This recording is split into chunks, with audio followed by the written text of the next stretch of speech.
రంగారెడ్డి జిల్లా సూర్యాపేట పట్టణంలో శ్రీ శ్రీ ఊరముత్యాలమ్మ దేవస్థానంలో జరుగుతున్న బోనాల పండుగకు కుటుంబ సమేతంగా విచ్చేసి దైవ దర్శనం చేసుకున్నారు తెలంగాణ టూరిజం శాఖ కార్పొరేషన్ చైర్మన్ టీపీసీసీ ప్రధాన కార్యదర్శి పటేల్ రమేష్ రెడ్డి.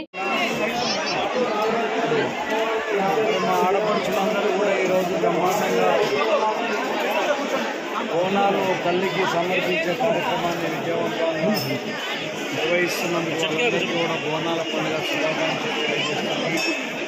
ముఖ్యంగా ఊరముత్యాలమ్మ మేమందరం కూడా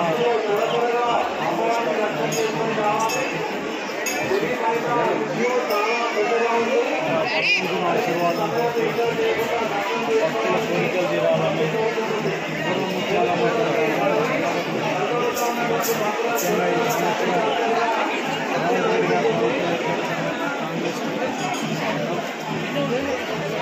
మరి అన్ని వర్గాల ప్రజలకు కూడా సంక్షేమ కార్యక్రమాలు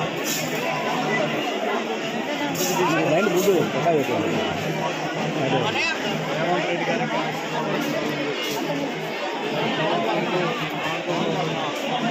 అందరినీ ముఖ్యంగా ఆడి పంటలతోటి వర్షాలతోటి ఈ ప్రాంతాల్లో కూడా చల్లగా చూడాలని పదవి కోరుకుంటూ ఈ ముత్యాలమ్మ బోనాల పండుగ సందర్భంగా సూర్యాపేట ప్రజలందరికీ కూడా బోనాల పండుగ శుభాకాంక్షలు. ముఖ్యంగా మా ఆడపడుచులందరికీ కూడా బోనాల పండుగ శుభాకాంక్షలు తెలియజేస్తున్నాను.